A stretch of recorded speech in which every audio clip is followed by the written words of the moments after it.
everyone. Thank you for joining us this morning. It's kind of a special meeting, so I'm really excited to see everybody here. We've got Jake Merrick, obviously, that is joining us this morning, and so I'm really excited about that. But I wanted to first open it up and give everybody a brief update on where we're at with the nonprofit filing. We have the filing done with the state, and now we're waiting for that status to come back from, I guess, the IRS. And so that's in motion. If you guys look at the table back there, we do have some recruitment cards. I'm calling them because they have our QR code. If somebody scans this, it will actually take their information and put it in a spreadsheet, and then I can share that with everybody that's here. And so I just got that done this morning, so anybody who signed up prior to today is not in that spreadsheet, but I will add you later, because I know almost everybody in here is pretty much already signed up, so I'll get that done. But these cards are available, so if you want to hand these out to anybody, feel free and please do that.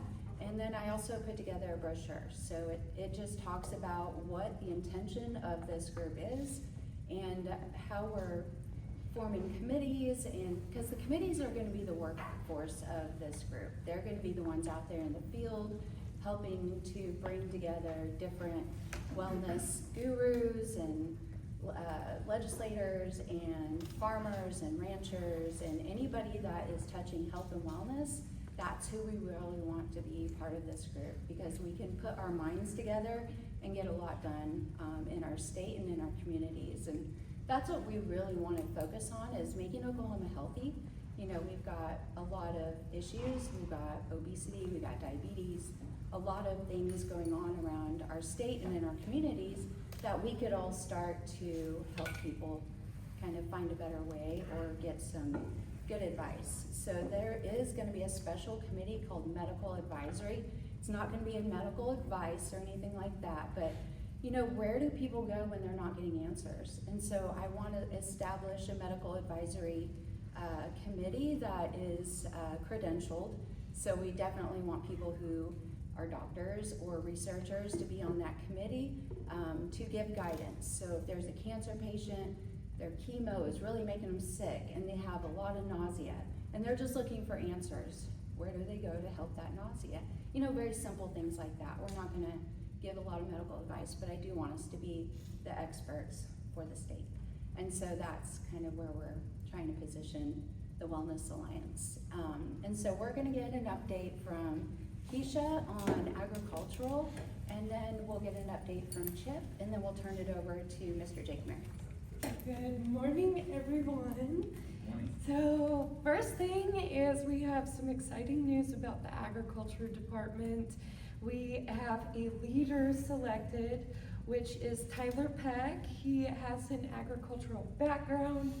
He's very familiar with cattle, with livestock. His family grew up with the agricultural background. Their family has the Ag Youth magazine, if anybody has heard of that. So they have some really great connections that can help us get the word out. On top of that, your guys' job is to help bring in natural food resources. If you meet somebody on the road, at the grocery store, that's the time to hand them a card and tell them about this place. Connect them with me, because I would love to get a whole platform together where you can just have a website and, wow, I want chicken, or I want beef, or pork.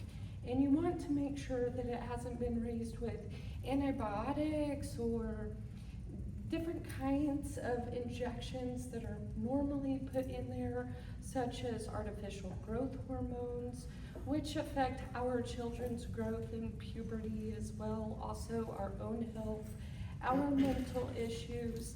So this is really important, and it's a fun aspect that we all get to benefit from. So I will pass it off now to Chip, and thank you guys very much. And the other thing that we're kind of doing with Tyler Peck is their family has a newspaper in Western Oklahoma, which you probably will be interested in.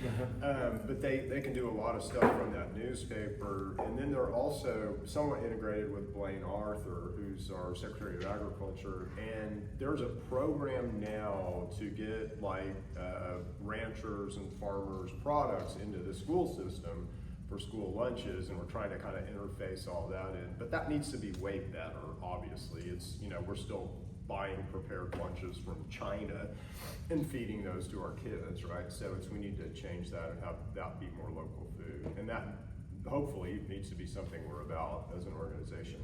So just real quick, an update on where we are as far as organizing, and then I'll kind of give you an update on some other things that we're doing as an organization. We are organized now as an Oklahoma nonprofit. So our big name is Truth in Health Association. So there's so many professional wellness and health wellness, and there's a bunch of those names, and you have to kind of have a specific name in Oklahoma in order to register. And so Truth in Health seemed to fit everything, and we can DBA under that if we need to. So we may have a school lunch thing and a, you know, lobbying thing or whatever under that, but that'll be kind of our big picture. And then we have to now file with the federal government for nonprofit status, but as far as within Oklahoma, we are a registered nonprofit, which is great. So we can take donations and things like that now as a registered nonprofit. As to kind of what's going on bigger picture wise, so this organization is already inserted in kind of, let's say, the school lunch program through the Secretary of Agriculture here in Oklahoma, and we're going to continue to expand that, let's say, because she hasn't given us a meeting yet, which annoys me, and it's like a challenge. So we'll get that done, and likely with Tyler Peck. I have had a conversation with Senator Mullen's office, and Senator Mullen now has appointed a health person in his office, and she's a really deep person. So she's coming from a House member who had a big health committee and health presidents, and they actually helped form an agency in HHS called ARPA, Advanced Research and something agency. But that is where we would, like if we wanted to do a grant for school lunch programs as this organization, that is where we'd go apply. So it's the right place to kind of be working with and interfacing. Interestingly, you guys see that the head of the CDC got fired this week, okay? So that lady used to head this agency, which is kind of interesting. So, but this agency's been reshaped and retooled since she was there. So I think we'll get some traction. But anyway, we're trying to make that leap into that agency, which will be good. We are, like I am meeting, I hope to meet with all the governor's candidates and talk to them about what we're doing. So Jake is going to be our next governor, but some of those guys might be cabinet level guys, and so they kind of need to know what's going on in our organization. So we're doing that. If we're missing anything, again, you guys, you know, guide and direct us. I mean, if there's areas that we need to be in that we're not in, then let us know. We're going to be doing education. We're going to be doing events. Cindy's working on networking right now. Are you going to talk more about that? Yeah, I forgot to mention networking. Okay, so Cindy's kind of working on networking. Yeah, we'll do that after. With the Oklahoma City best networker in the world, Sybil Hale. So that's very, do you guys know each other? Yep. Okay, very good. You definitely need to know Sybil. Okay, good. So Jake has volunteered to come talk to us today, which is very exciting. Jake is a great guy. If you don't know Jake, so Jake served in the House, right? Senate. Okay, so Jake was a senator, state senator, and then Jake had a radio show, a morning radio show here in Oklahoma City for a long time where he did conservative talk.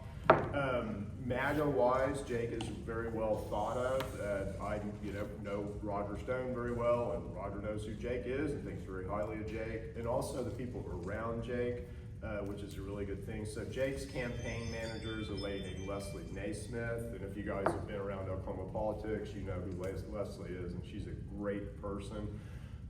Jake is also kind of, somewhat associated, let's say, with the new GOP that's coming in with Cherry Lynch and those type people, and he's kind of in that circle and network.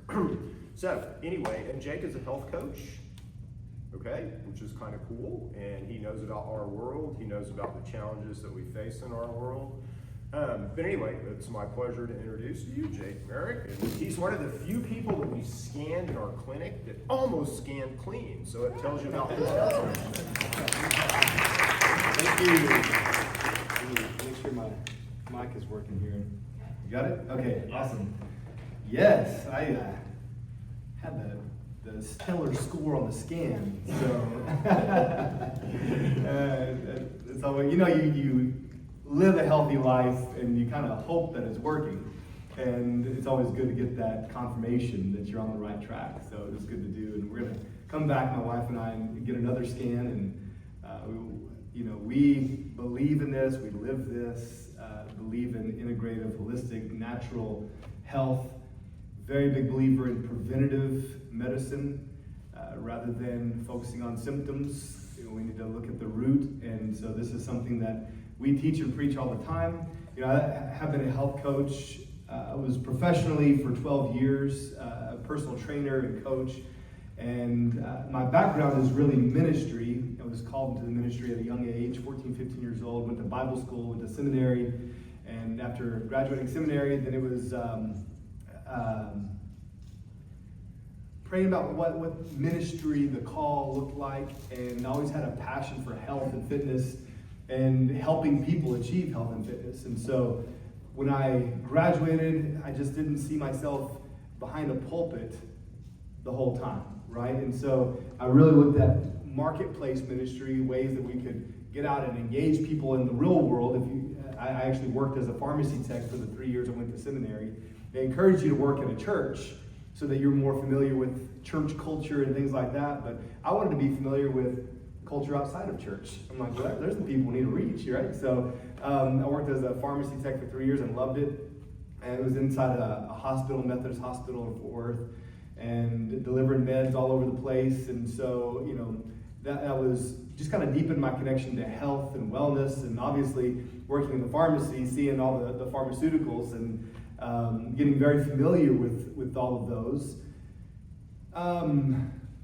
But as I left there and my ministry took the form of health coaching and personal training, and people would come in for physical transformation, and I would help them achieve total transformation. I was thinking about their inside as much as their outside, their soul and their spirit as much as their physical body. And so looking at when I talk holistic, I'm looking at that, the true holistic approach to the person. But really believe in that obviously most diseases are preventable. We are not in a good place here in Oklahoma. I want to see massive, extensive, systematic changes in Oklahoma to improve our overall health. And I don't know if any of you have seen, I always have a lot of notes, and then I never use them, and so we'll see if I get to them. I can get on a roll. But I don't know if any of y'all seen the JFK program that he attempted to implement in America. Yeah. It's called the La Sierra program. It was at the La Sierra. You have to Google that. I talk about it all the time. I saw this like 10 years ago, and it stuck with me. And I'm like, I want to see this in Oklahoma.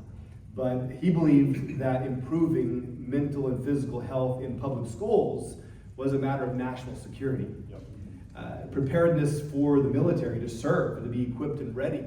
And currently, I think that we're about less than 30% preparedness as far as students who could go into military, and that's concerning. Beyond just the risk of diabetes and heart disease and all these things that would limit their life in general, their ability to procreate. We're seeing a great reduction there. Sperm count is at an all-time low with young men. And of course, we can point to, birth control in our water and things like that we've got to clean up. And so as the potential governor of Oklahoma look at how to improve health, I'm so glad we talked about agriculture leading the way there. We've got to clean up our water supply, our farmland, ranch land, and even protecting our Oklahoma skies. Is our chemtrails conspiracy theories, are they real or are they not? I don't know, but here's the thing. I want to make sure that if there are chemicals above us, that we eliminate those and we protect ourselves from that. So I talk about the skies, the land, the water. All of these must be protected and cleaned up. We've got atrocious levels of toxins in our water. My dad just had kidney cancer, and he's now cancer-free, but they attributed it to the arsenic in the water out in Hinton, Oklahoma, Caddo County. And some of this is naturally recurring in the land formations leaching into the water. But we've got to do better at cleaning up our water supplies. And then even venturing into issues like humanure and biosolids. I don't know, are y'all familiar with humanure? No, it's a beautiful topic. It is what it sounds like. It's human manure that's gathered from the treatment plants and then spread as free or very cheap fertilizer on farmland. But what you have is all of the toxic pharmaceutical waste, hospital waste, industrial waste, all of it going down the same drain, processed in the same plant. Then they dry it out, moderately process that, and then spread it on the farmland. So all that's absorbed into the soil. It's gathered up in the air. People are breathing it. I've talked with several people that had to move from their farms because of just all the trauma that was caused because of breathing the air of the nearby farms where this is being spread. I've gone out and watched it myself. I sat with a lady, the same lady that was impacted by it, went out to a farm out here just east of town, and watched them bring in semi after semi and dump it on the land and work it into the land, and it's very concerning.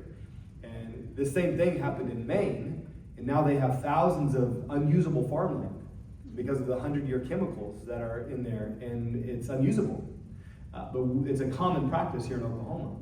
And so we've got to end that. Obviously, we know that not only the water supply, the air, but then the cattle eat the grass, eat the wheat, and then we eat the cattle. That gets into us, and it's just atrocious. But we've got so many areas. I want to really prioritize our local farmers and ranchers, those local producers. I love to hear about trying to get those local producers providing food to our local school districts. Man, that would change everything. If kids started eating real food. I don't call it food. This ultra-processed stuff is not actually food. And so, we, of course, will, as a family, indulge in pizza and ice cream and Chick-fil-A at times and everything. But as a whole, largely, we try to stay clean with our diet and practice what we preach. I want to see this in our public school system. I think one of the best ways we can help improve educational outcomes, academic outcomes, is actually improving the health of our students. And man, I should have sent you the clip of La Sierra. You have to look at that. But you have just a gymnasium full of 100 young men that are just shredded, doing incredible workouts. And this was back in the 60s. His vision was to see this in every school across America. And I'm like, I want to see Oklahoma be that. And I believe that whenever you have kids that are that fit and disciplined, that's going to translate into the classroom of their ability to focus, probably take care of most of the ADD issues, right? And their ability to discipline themselves, have a better self-esteem. And so it's amazing, of course, and most of you know this, but like health and fitness is what they call a keystone habit. So a keystone habit is a habit that when you change that, it reverberates. It has an impact on many other areas of life. And so if you decide you're going to start working out, it changes what time you go to bed, what time you get up, where you put your shoes in the morning, what kind of shoes you get, the people you hang out with, what you're doing after. It impacts everything. And so you change one habit, which is health and fitness, and it impacts so many other areas of life. So I'm confident that we can improve our educational outcome by focusing on improving health. And then, of course, I would love to see this partnership with local farmers and ranchers, getting their products into our local school districts, feeding our kids high-quality, nutrient-dense food. And then, of course, we want to see that everywhere. I'm a big fan of local farm markets. So, none of that was on my notes. So I get started. Just a brief summary. I have been in ministry. I say ministry because it's not what most people think of when you think of ministry. I owned a couple of gyms, and those gyms were our ministry as we poured into people's lives. And fun story, I trained a couple, and then they ended up getting married, and I kind of became their pastor at the gym. And then they decided they want to get married, and they were like, but we've already booked the chapel in Las Vegas. We're going to go to Las Vegas. So anyway, they flew me out to Las Vegas to go marry them. So that all happened within the context of the gym. But it's been an incredible ministry for us, health and wellness, and I just am very passionate about it. I speak all over the state right now in this campaign, and the last meeting I was at last week, my wife was like, you gotta talk less about health and fitness, okay? I tend to put a heavy emphasis on that, because I do believe it impacts so many other things. But I want to see Oklahoma become the healthiest state in the nation. And I believe it's completely possible. And we do this by prioritizing prevention, empowering individuals, and integrating holistic and naturopathic care into our healthcare system.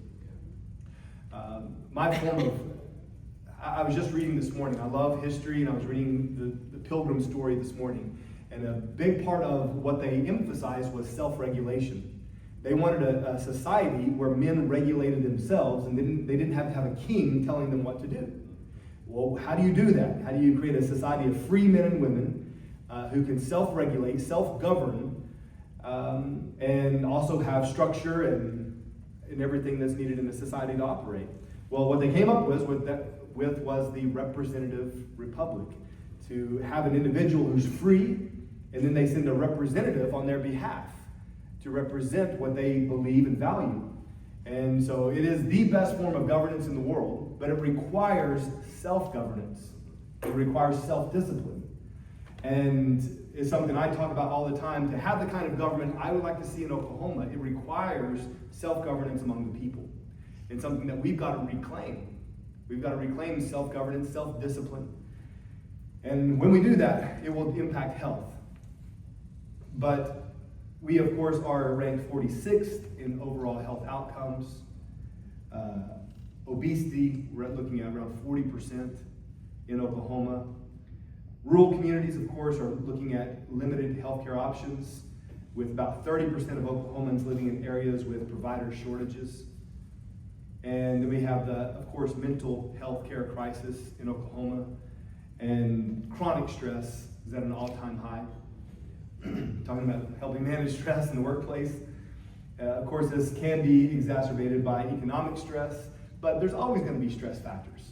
Economic, family, whatever it is. But when you live in a place of discipline and health, you're able to manage that stress more efficiently. And so that's where we want to help people get to. I really believe in this holistic healthcare model. My wife has a very rare heart condition. Her heart is actually studied in Cleveland Clinic, and she lived up in Ohio for a while and went to Cleveland Clinic a few times. She's been moved to the top of the list for a heart and double lung transplant twice, and has refused them both times. They came back later and said, good thing you refused that, because if you had done that, you would have died on the operating table, because a healthy heart won't fit in your system. It's all messed up.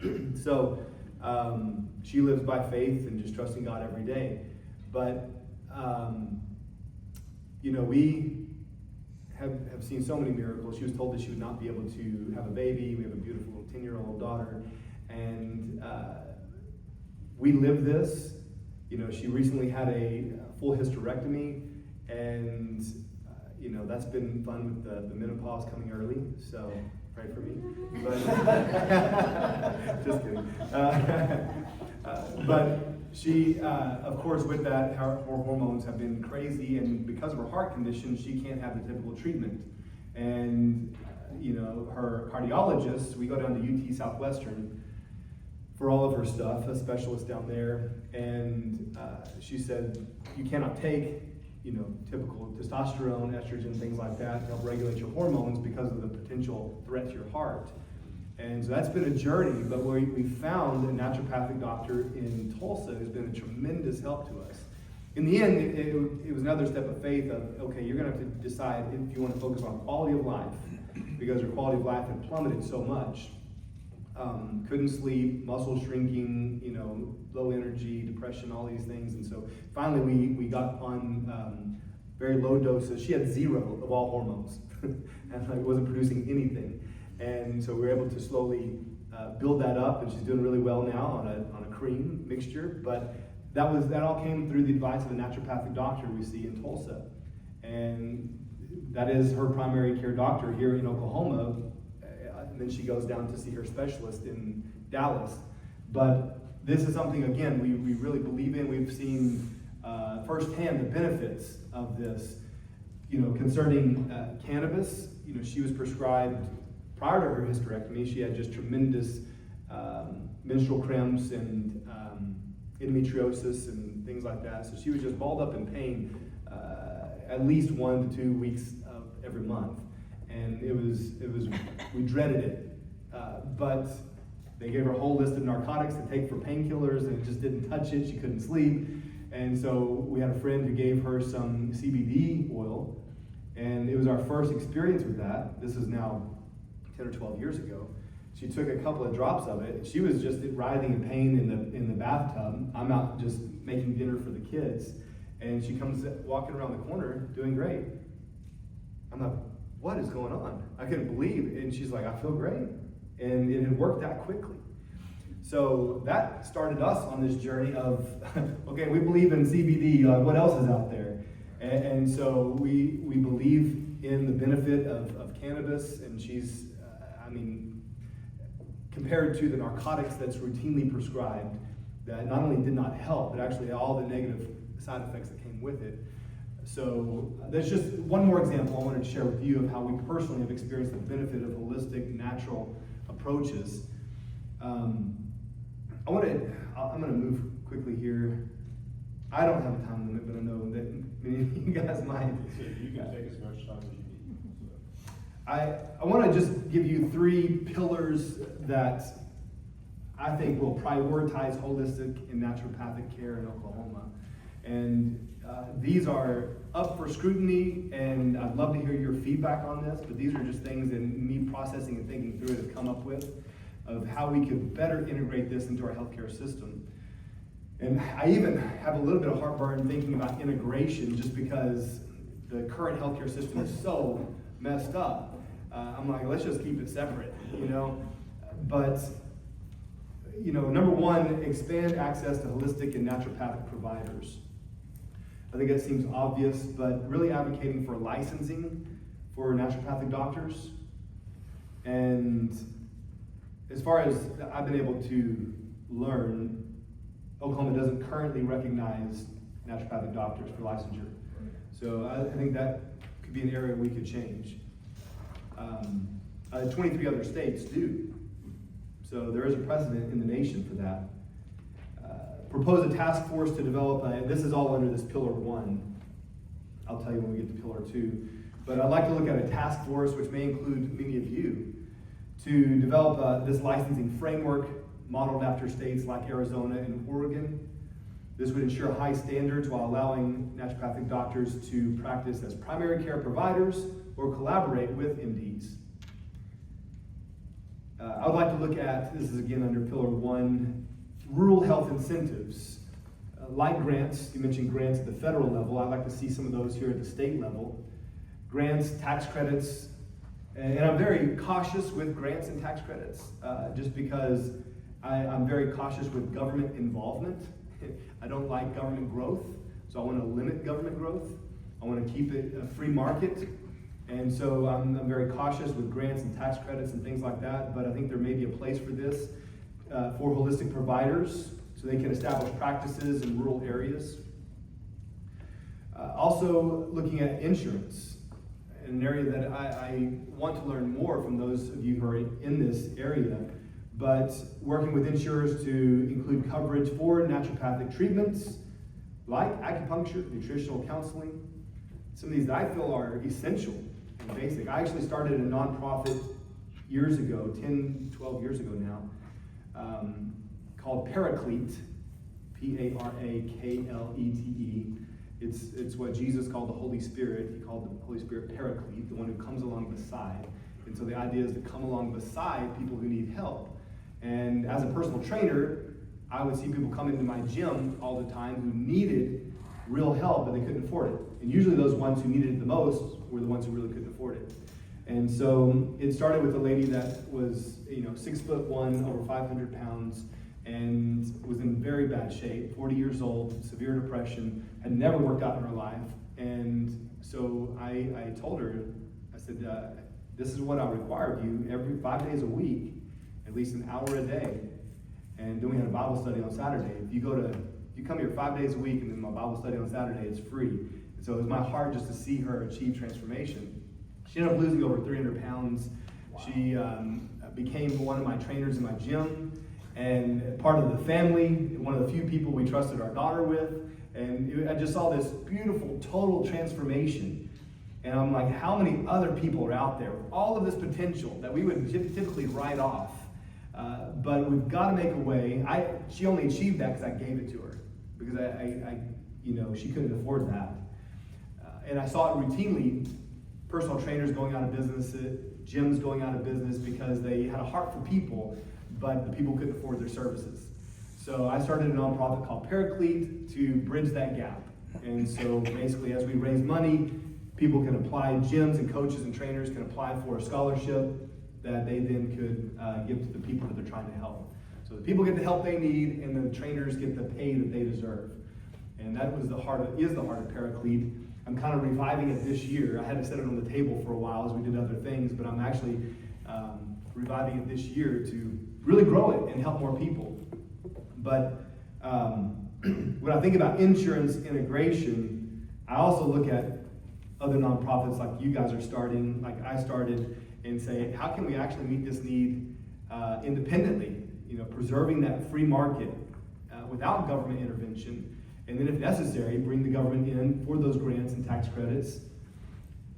And then requirements for insurers to cover these things. So those are all under Pillar 1, is expand access to holistic naturopathic providers in those ways. Again, just recap that: licensing reform, rural health incentives, and insurance integration. Pillar number 2 is to promote education and public awareness. And this, I think, is an awesome opportunity when elected governor to use the bully pulpit, to use the platform, to talk about this everywhere I go. And be sure I will. As you can tell, I'm passionate about it, and I want to make sure. I love to go into schools across the state, encouraging kids to take control of their own lives, to tell them they can achieve anything that they believe they can. To lift them up, and then encourage within the school system programs that are going to help them achieve that. And so when I was in the Senate, I attempted to pass legislation. Of course, politics gets involved, and it was shut down. But I was working with Cooper Institute in Dallas. They were working on a national initiative to get health assessments in schools. I thought it was a basic common sense move. Let's just weigh the kids, get their BMI, some basic metrics, and then find out where they're at. And they can opt out of that if they wanted. But I thought this is just a start. We need to go so much further than that, but this is a starting point. So I'd like to see that. And of course, President Trump is talking about the presidential fitness test. I'm on board with that. And I would like to take that even further. Let's get PE back in school. Let's get physical education and require this.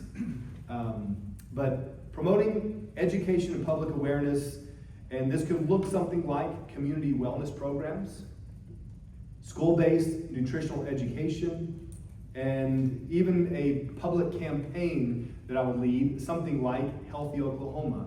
Of course, Governor Stitt initiated the Make Oklahoma Healthy Again, in tangent with the parallel to the Make America Healthy Again.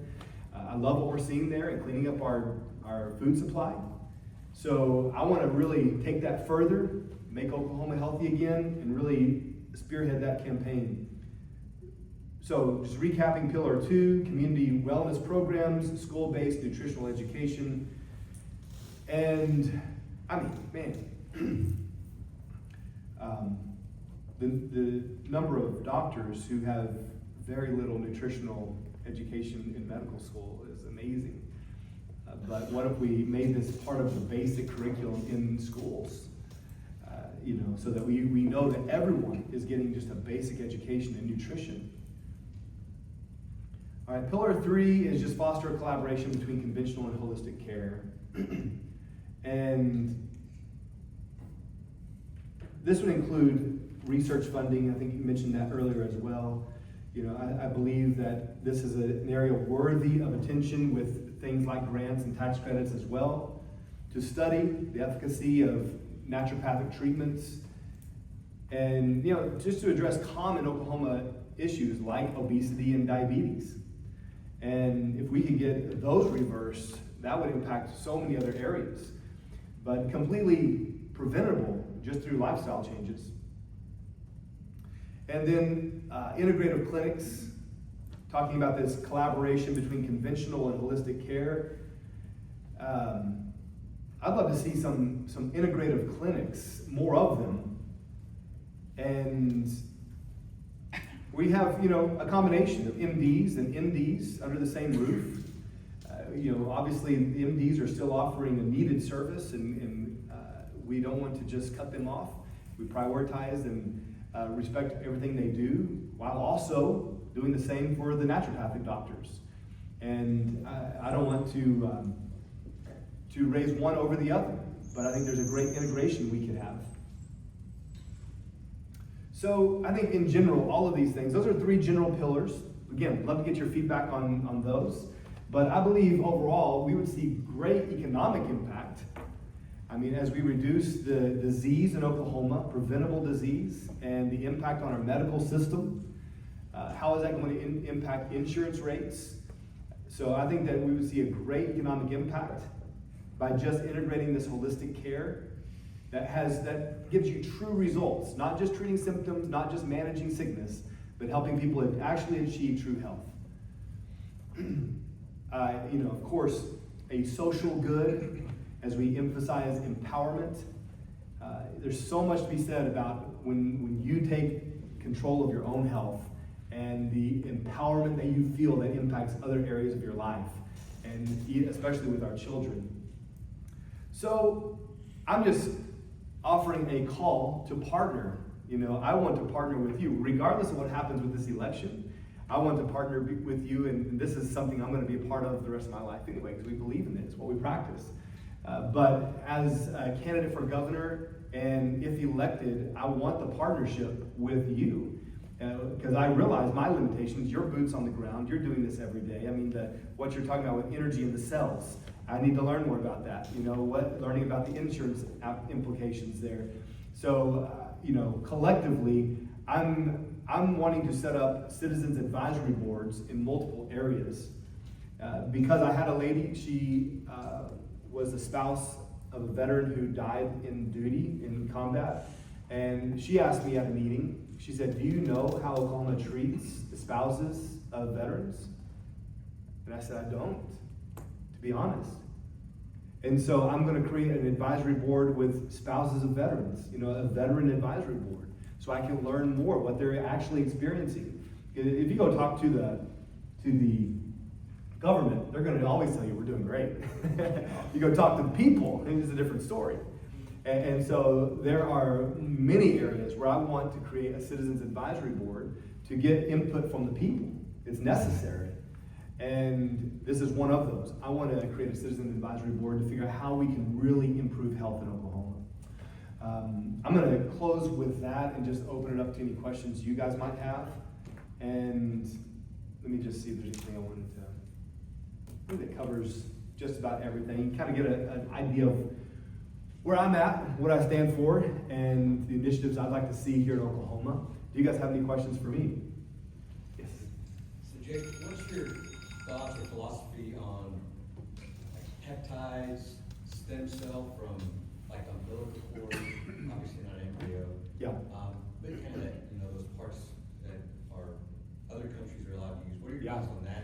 Yeah, no, I want to see the regulations lifted on peptides.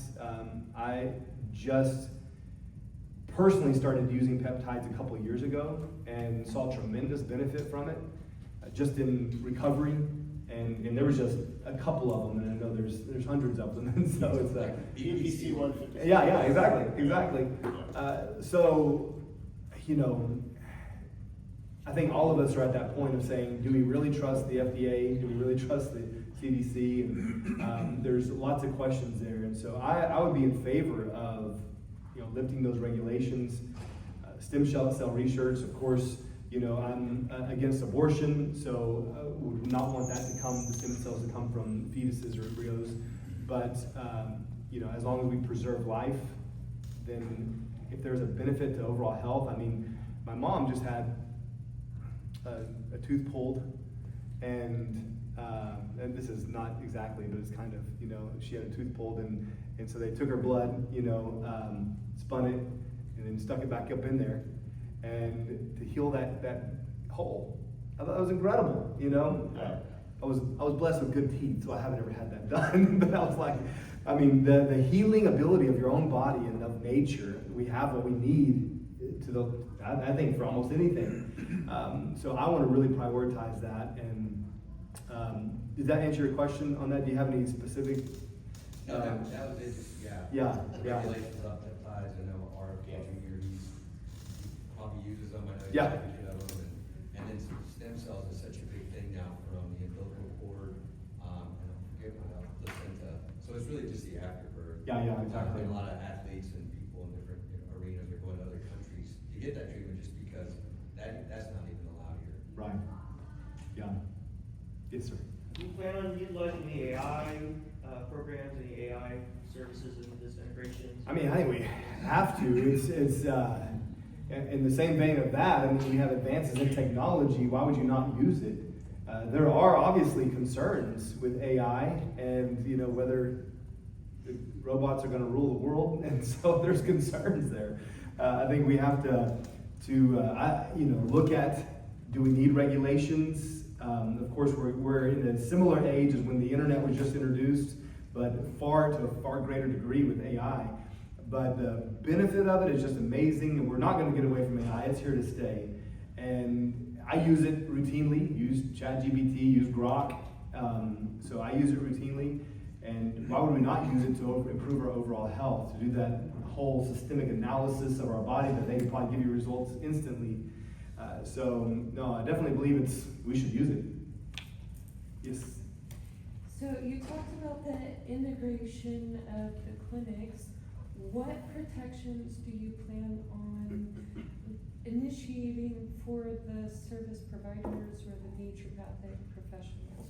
Well, if I could respond with a question. What protections do you see are needed? Currently, the only one in place is a Safe Harbor Act.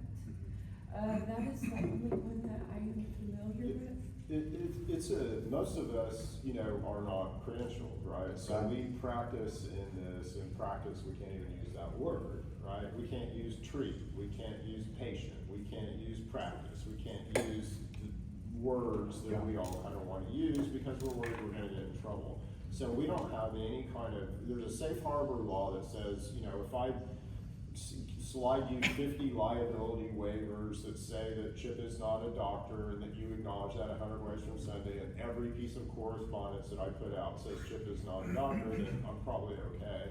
But gee, is that burdensome? And, you know, is there a level, let's say, of professional knowledge that maybe we have a test or something and then you're credentialed, or, you know, there's ways to handle that with professional licensing and credentialing that maybe isn't a naturopath, but maybe does show levels of competence. And then there's insurance, you know, liability insurance. So I can't get malpractice insurance, right? And then there's also just health insurance. So as governor, you potentially would have the ability, let's say, to crack open insurance and change, you know, rules, which would be awesome. So I think that's kind of where most of us are at. We just want acknowledgement would be nice, you know, because we never get any credit. But then also, you know, just the normal professional liability and kind of normal professional, you know, safety nets that other industries have that we don't have. You know, the FDA could come in and shut down most of us like that, or the FTC, and you know, again, that's scary, and we, you feed our families off what we do. Oh, exactly. And I think it is the path to true health, Yeah. so it must be protected for sure. I do believe that that is why there is not a larger selection of naturopathic doctors, Right. because they're quite often targeted. Yeah. Is it, I would assume, thinking about access in rural areas, it would be cheaper, maybe the wrong word, but for a naturopath doctor to go into a rural area and set up, as It's- opposed to an MD? It's gonna be, so the best system would, and this is kind of where everything, if you look at it holistic and alternative care, it's a stake in the ground. Like, we haven't really moved, and we're not gonna really move. Yeah. And, we believe God is a perfect engineer, God will heal you, with nature and all that, right? But we haven't really moved. Professional medical is absolutely moving our way. And direct primary care would be, I would say, a huge step our way. So as soon as direct primary care says, hey, we want some holistic and supplements in our clinics, now we're almost on top of each other. But that bridge is getting easier and easier to bridge all the time.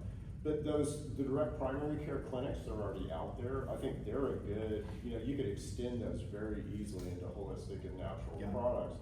But we still have to build the boundaries and what does that look like, who's credentialed, who's not, Yeah. who's in insurance, who's not, right? So all that needs to be discussed, but I think, no, we can so lead with this, right? And this is the same stuff that, a lot of us are trying to get HHS to do. Well, HHS, you have a lot more power as the governor of Oklahoma to change our lives here in Oklahoma than HHS does to change our Yeah, lives. exactly. Yeah, especially as I a health. have concerns about the insurance, getting, into the insurance system, Yeah. just because I don't want it to corrupt it. Yeah.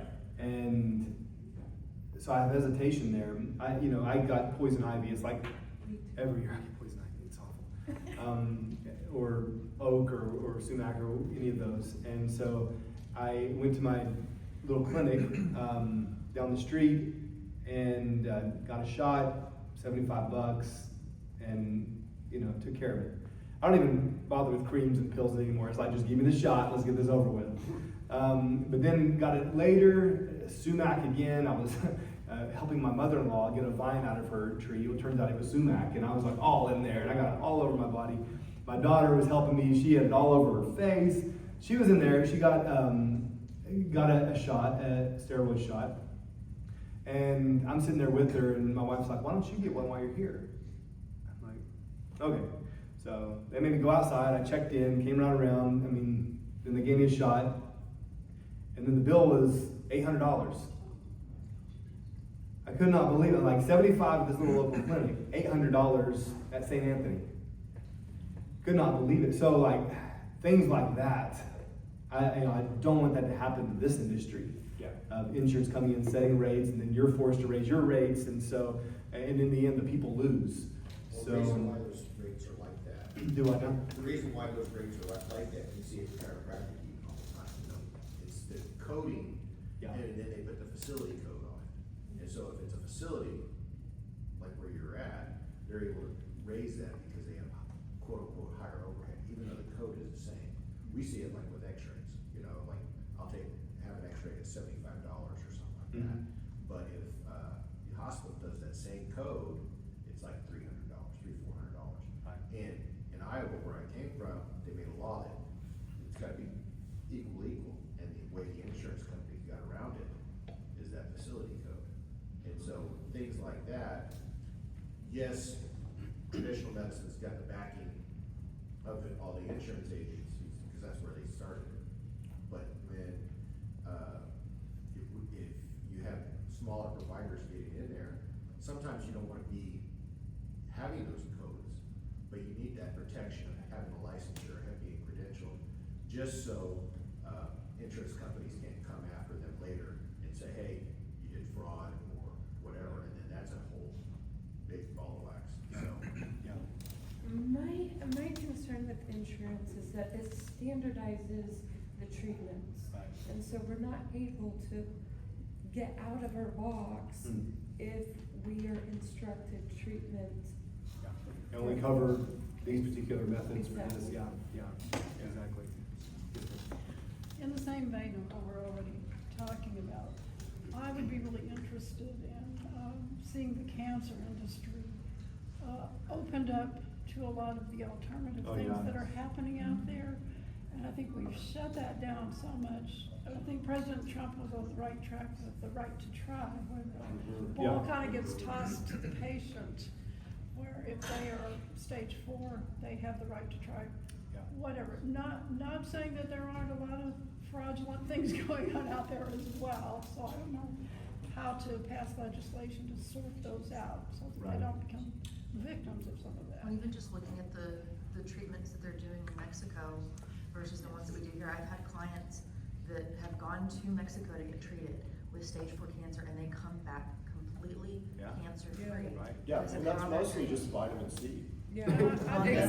Yeah, I Isn't mean, that's their most of it. chemo and then their radiation treatments, instead Yeah. of using the cone, instead of doing, the wide ray, they do more of a cone ray. Yeah. So it's not flooding their whole body with all these chemicals. And It's- I have been to Mexico to those clinics, actually, and we see them even by our own American FDA walk in and confiscate all their records. I don't know how they have the right to walk across the border and do that, but they shut down the clinics even there. But they won't even give us the opportunity in America to explore these options. Well, we've clearly got the cart before the horse, right? With, why is insurance and pharma driving what we want? Oh, exactly. I mean, that's wrong, and you know, from being in the Senate, you know, the power of the Oklahoma State Medical Association and some lobbies like that. But, you know, we can, with a governor, I mean, again, we can break that Yeah. and kind of break that lock and redefine, you know, what really people want out of insurance. Well, let's provide that to them as kind of a state, you know, audited function, so to speak. You have a lot of power over insurance as the governor, and the legislature obviously does too. Sure. To redefine that. Yeah, yeah. I have one quick question. So, you know, the other thing, when you were talking about what's in our air, what's in our land, what's in Yes. our water, and then the school system. So autism is a huge thing in the school system, children. Right. Autism. And, so some kind of research and then support for parents of, because parents are like, what do I even do? You know, resources for them, right? Yeah, absolutely. And we have such an opportunity right now with the momentum with RFK Jr. and the heavy emphasis there. I mean, now is the time to do some really exciting things. And obviously he's shining the light on vaccines and the threat of autism there, which I believe is accurate. You know, I've got lots of concerns about the aluminum levels and heavy metals in vaccines and things like that. So, you know, the requirement, the mandate in schools, I think we've seen some good reform there. I've worked with some other organizations who've been heavily involved in that particular area of making sure that parents are informed and they understand that they have the opt-out option to opt out of that with religious preferences and things like that. So, I don't know. I'm on board with you completely. I think that is a big threat. Autism in general, of course, you know, looking at the Amish communities that see almost 0 cases of autism, it's obviously connected to something we're doing. What are we doing differently? Well, vaccines is a big indicator there. And then also, you know, what's in our water and in our air, I think that can contribute as well. So, you know, I would like to see you kind of fixating on water for a second, and I don't like overreach either. I don't like the states mandating to the cities and municipalities what they can and can't do either. I want to really maintain local control. But to see municipalities improve their water filtration systems, we have, we go to Chickasha a lot. We live in Tuttle and go to Chickasha, and I forget. I go to a Mexican food restaurant and order water. I'm like, oh, I can't drink it. It's just nasty. And of course, Norman has had all kinds of issues with their water down there. So at the state level, I want to do something, even if it's providing incentives to improve the water system. But again, we're also talking about even preserving water itself. Yeah. So we're seeing water levels deplete, our aquifers being depleted. So that's a big concern, that will we even have water 10 years from now? with the increase of data centers and marijuana farms, we've got to really look at how we manage that water efficiently. So, yeah. Did you see the recent water-related death? The elderly lady in the Arbor House in the No, city. I didn't see that. Yeah, she contracted a pneumonia that's from a waterborne Wow. pathogen. Wow. Yeah. So we all donated water bottles, but still, I mean, like, that should be a bigger picture of Midwest City taken right now, since this just happened in that water system. Yeah, exactly. We're not really hearing, the city of Midwest City is just pointing fingers at that one institution and not the water system as a whole, when their employee, former employee, has gone live many times explaining what's wrong with their system. Yeah. You're talking about That's Matt happened Duffy. in Yeah. other towns in Oklahoma too. Oh. And that's been a lot, but there's been several employees that have reported it from water systems. And they've gone on TikTok Yeah. lives and they're And blowing the they're whistle. fired instantly. Well, thank you guys for your time here, and I'll stay around afterward too to meet you guys and answer any more questions you might have. But I really appreciate your time this morning. All right.